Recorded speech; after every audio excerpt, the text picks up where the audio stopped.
It was what happened in the financial world which really gave me the impetus to finally get on and write this novel. It's suddenly you felt that the world around you was not really very solid anymore. I wanted to try and find some way of capturing that in a fictional form, and this kind of fantasy novel seemed the way to do it.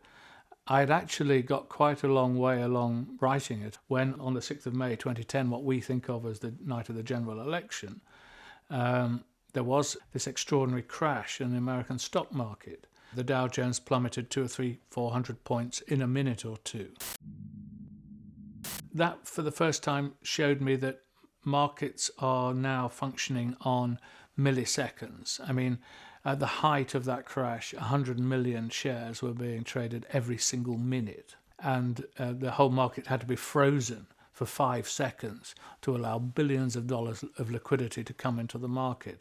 And this is so far away from anything that most of us know anything about that it struck me that this is something, I should really use and try and put in a work of fiction, because I think if you can do that, fiction has a kind of value in a way, if you can try and use it to take the reader into unfamiliar territory and humanize it and explain it.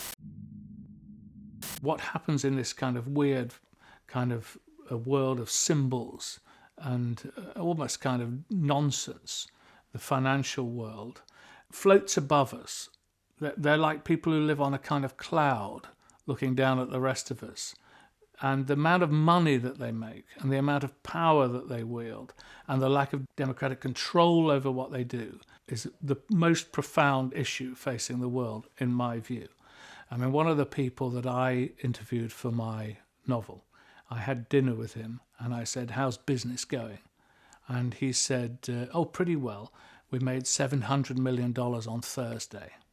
And that was just done by betting and speculation, harnessing algorithmic computer power, which this firm spends tens of millions of dollars a year researching and developing. So this is technology far beyond the scope of ordinary people to play the markets, to make these gigantic sums. Tax is then avoided by moving to Geneva or wherever. And so, there's a super rich floats above the rest of us. And there are huge cuts and austerity programs going on all over the world. We're having to pay for the follies of what's been done. And that seems to me an important thing to try and write about. I don't think it's by any means under control. There's a sort of joke at the end of the novel, which ends really just as the election exit polls are coming out in Britain for the general election. No overall control.